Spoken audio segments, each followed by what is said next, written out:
Hi guys, you see my little friend here? He's a marionette, and he's a dragon. At least I think he's pretty dragony. But he could be anything. He could be any kind of flying magical creature. So we're going to make another one, and this one we're going to try and make an alicorn. So you're going to need a toilet paper tube, a couple of sheets of construction paper, any color you like, something like a dinner napkin, or you could even use paper towel, I guess, if you wanted to, or you could use some of the toilet paper. But if you're going to color it, make sure that you have paper underneath. You'll need a straw. I can't see in the top there, but that's what's holding the marionette strings up. A bendy one is nice because then you can control the head a little bit separately. Let's see if that works. Yeah, you can kind of see that. Oh, no, now he's falling. No, now you can see nothing. Ah! Oh no. Poor little dragon. Alright, there, he's fine. You'll need some yarn, obviously, for the strings. Glue stick, very important. Can't do anything without a glue stick. There's no craft without a glue stick. Scissors, I have regular scissors, and I have these little scalloped ones as well, which is how I did the detailing on my dragon. You'll want a pencil and a hole punch. Now, you're going to need an adult if you have a hole punch, because for heaven's sakes, don't punch your fingers on these things. It hurts like you would not believe. You will also need an adult. In this case, I don't need to have an adult set on the table with my things because I'm the adult. But you might need to have an adult. You can sit them right there next to the toilet paper tube. So the first thing we need to do is the body of our unicorn. I'm going to make my unicorn pink.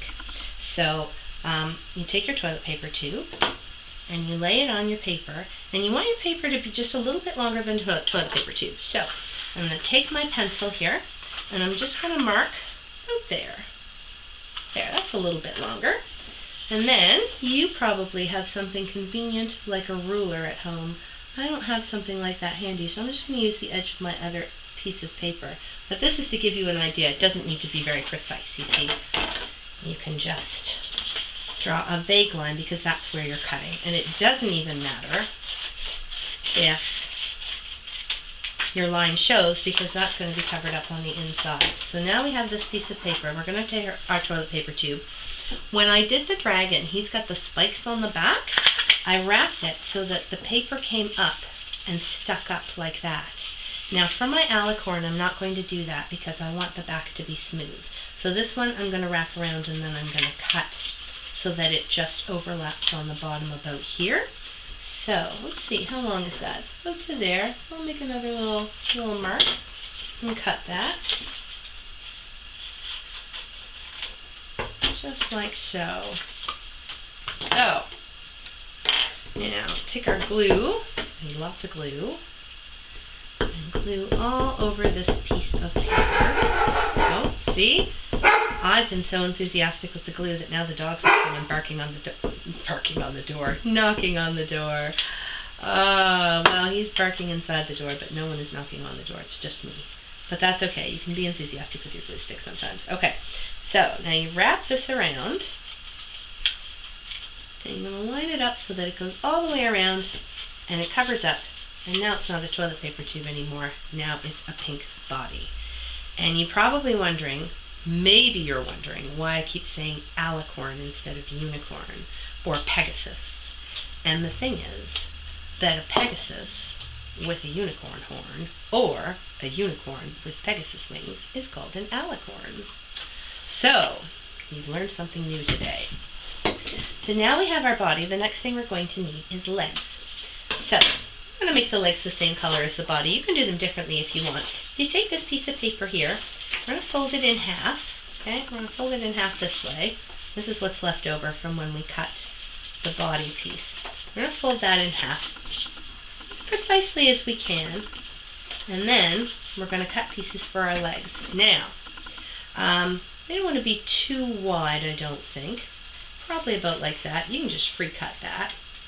But then, you want your other legs to be about the same width. So if you like, you can just plop this on top and make just a couple of little lines so that you know about how wide to make it.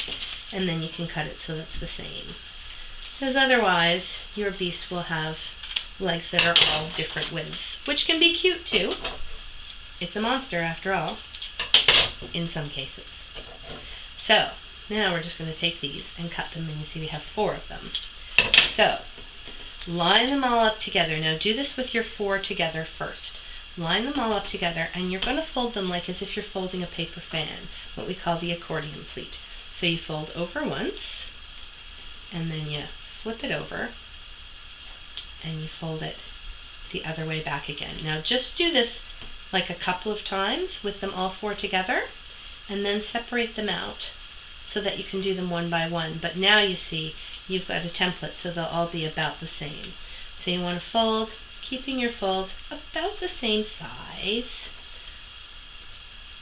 And we'll do all 4, and then you'll end up with your 4 feet all the same. So some people like to have things down flat. Some people prefer to fold them holding them. You can do it either way, whatever's faster for you. I think now that I've got this going, yeah, see, I can make this happen pretty fast now. But the tried and true method of laying it down flat, turning it over, and folding it again, there's nothing wrong with that if you want to make sure that your pleats are really precise. I'm doing this in a hurry, so I'm just gonna Okay, now for my dragon, I kind of cut some feet on here. I think where it's a unicorn, I don't really have feet. They're more like hooves. So maybe if I take the smallest bend, which is at the bottom, and maybe I'm just going to color that with my pencil actually to make it like hooves. There. Just a quick little color.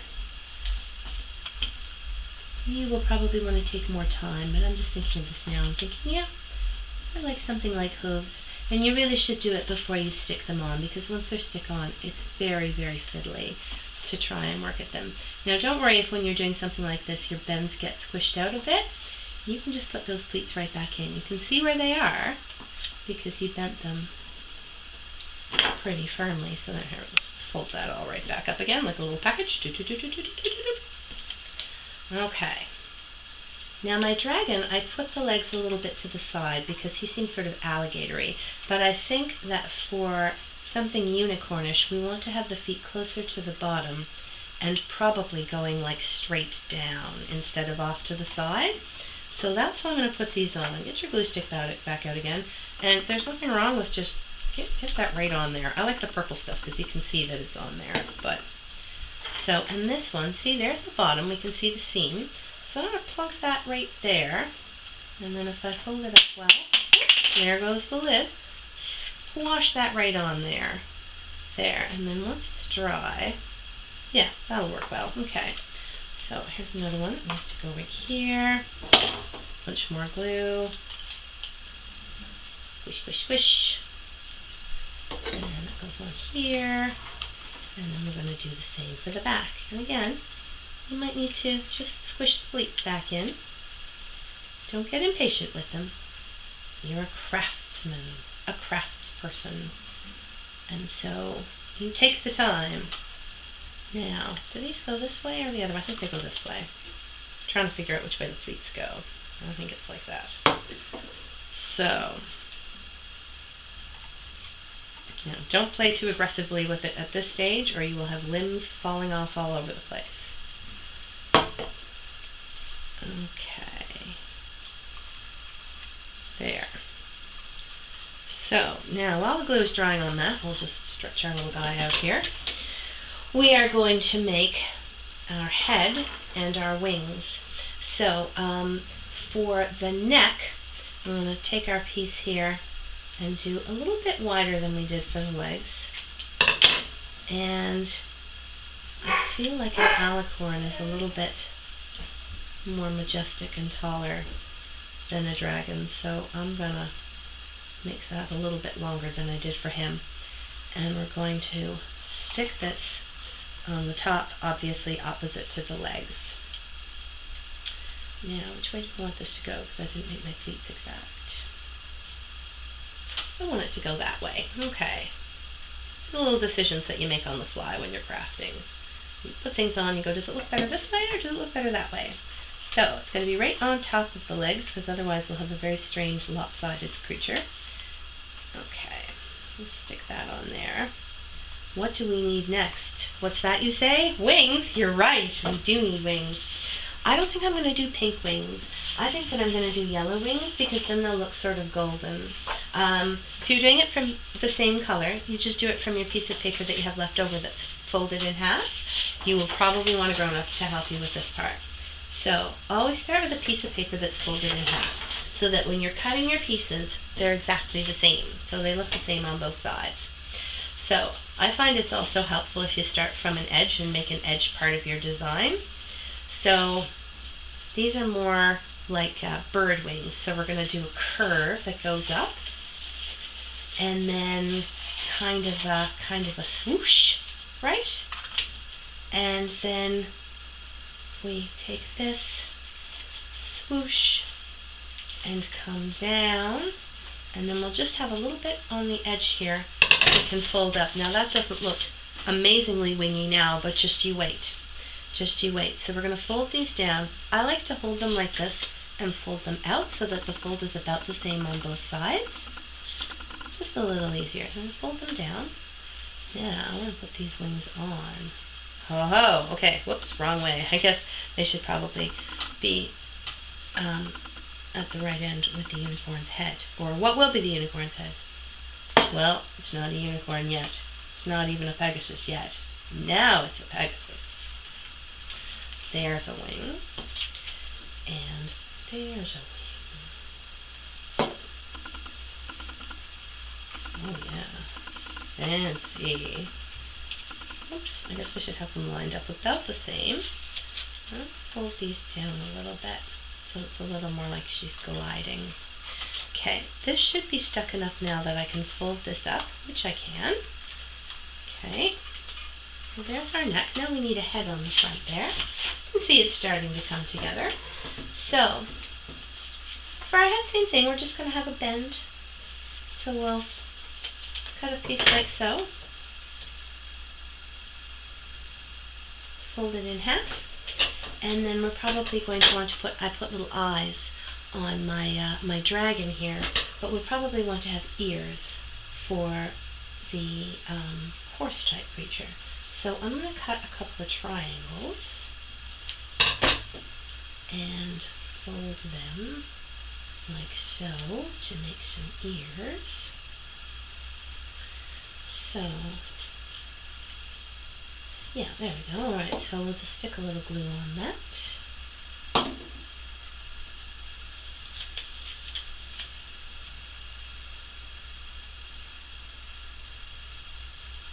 I might need to fold bits around to make it work.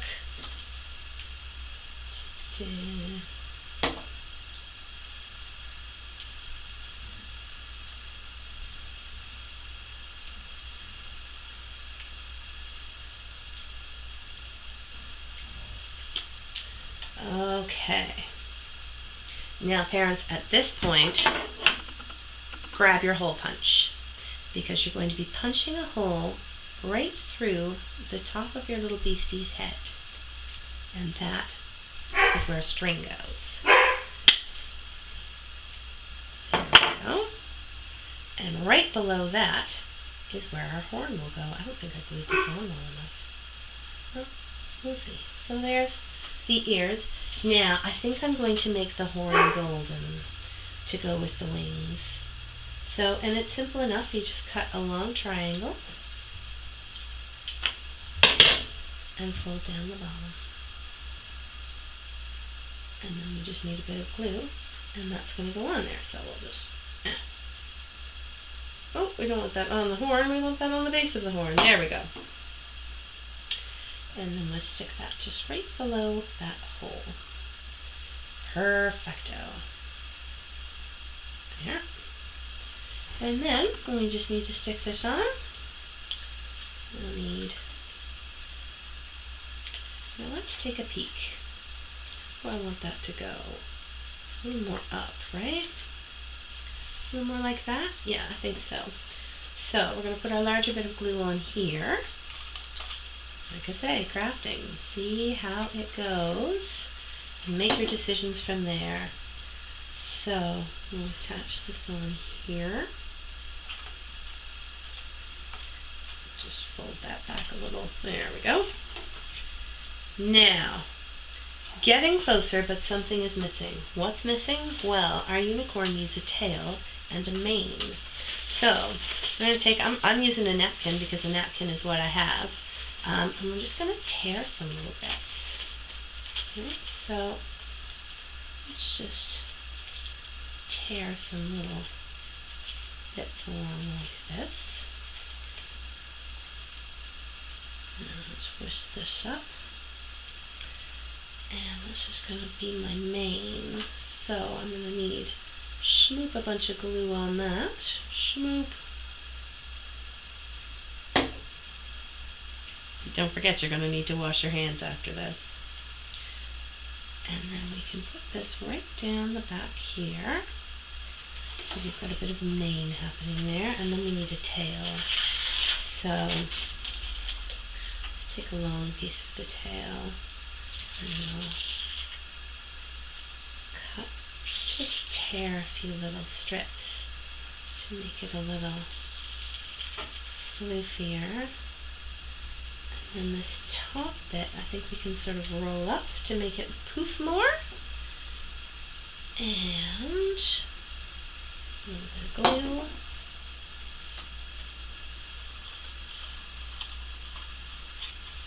And on it sticks. Okie dokie. Now, here we are again with our hole punch. You need to do a hole punch right up here above the horsey's tail. Ooh, this is a very stiff hole punch. See, this is why you need an adult, kids. A big brawny adult. Wow. Some days this is easy, and some days it is work. No kidding. Here we go, two-handed punch. You may also find that you want to have a parent stab it the way that I'm feeling inclined to do that now. Oh no, that's enough. That's enough. It just needs to be enough to get your yarn through. There we go. That'll do it. Now, up here at the front, this is going to be a bit more challenging. You should probably have done this first, but life goes on. Just turn that diagonally. There, see, that one went. You know what the problem was? I had too much of the paper there. So, that one stabbed no problem. So now, let's get our drinking straw. Now, parent, this is for you. You want to take your scissors and cut just a tiny little, just a little diagonal thing there. That's what we're going to tuck the string over so it doesn't slide around. You don't have to do this. I mean, you could put like a little dab of glue on or something like that. So I've got one at either end here, and then one just at the tip of the bendy part. Cut all the way through the straw. Hopefully we don't waste a ton of straw. No, I did this successfully. I'm going to say hopefully we don't waste a ton of straws on this. And success is mine this time. So we'll need 3 pieces of string. Don't make them too terribly long because of course this is, you know, got to be appropriately sized for the person who's going to be using it, who will probably be a kid. And if that's the case, then you can't have these strings be so long that they would trip over them. But make them long enough to get an easy knot done with, and then you can cut them down shorter. So we're going to start by, I'm going to do this one top to bottom. I think that's going to bring me greater success. Is it? Yes, there it is. Okay. Now you don't need to worry about tying these really tight or really close. It is a marionette and it's meant to move. So fairly loose. If you tie it really tight as well, then you're more likely to snap it. So just tie it like that. I might do an extra knot in this stuff because it's slippery. And don't worry right now about cutting off the ends either. If you are a person who really likes to have the ends cut off, do that at the very last. Don't try to do it until you've got everything else assembled. So, tie one around here. This is going to make her a little bit lopsided, but I think that would be okay. Tie that there. So we've got one string here and one string here on the front and the back, and then we've got our third string that's going right through the top of our alicorn's head. Now if you had something like googly eyes or gems, you could do all kinds of more embellishments. I actually thought it would be neat to take some of the tissue paper and put it on the wings and make it kind of poofy. So it'd be like feathery, but we're just doing sort of a quick putting it together. You will have more time, and you'll be able to really customize this the way you want to. So, have your adults tie these knots. Ignore any words that your adult might say while they're tying their knots. You know how adults get. But really, it's fiddly to do, so give them a minute. There. Okay, I think that was tight enough. Alright, so now I like to start at the back, and the back is going to be the little slit that you cut in your, oh, that's the wrong straw, there we go, the little slit, and that'll be the one that's farthest away from the bendy edge. So we're going to just, if you press this down, you can slide, it just pops right in there. Oops, now it popped out again because I was trying to make it shorter, but it'll just pop right in there if you put your a little bit of pressure onto it, and then it pops under the protrusion there. And then you can adjust the height a little bit. It's probably about good, actually. And then it also won't slide around while you're tying this. Which, again, grown-ups, if you don't cut these little slits in the straw, have some soap handy for your mouth, because yarn and straw is a terrible combination. Now this end I will cut off because this is far too long, so I'm just going to trim this right down here. Trim, trim, trim.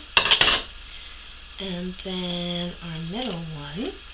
So now we need to figure out how this guy is going to be approximately posed. So his front should be a little bit higher than his back. So we want to make this one a little bit shorter than the one in the back. And again, you've cut that little slit there. So you can just slide that through. That's about right. So we'll tie our knot here.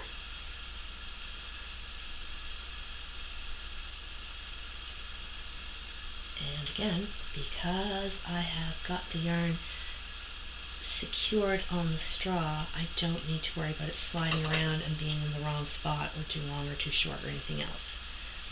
So I'm going to trim this one off, maybe not that short, a little bit longer.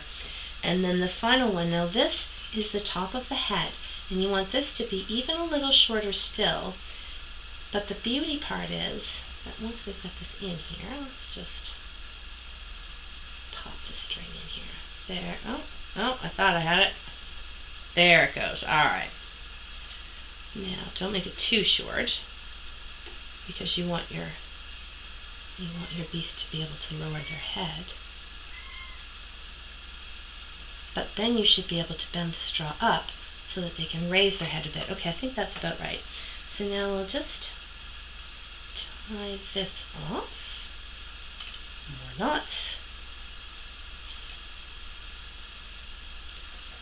Okay, so once the knots are all done and the last bits of string have been cut, now kids, you can put your adult away if you need to put them in a closet or back where you found them. Maybe they were in front of the TV, or maybe they were having a nap. But wherever you found your adult, you put them back where you found them. You always put things away when you're done playing with them.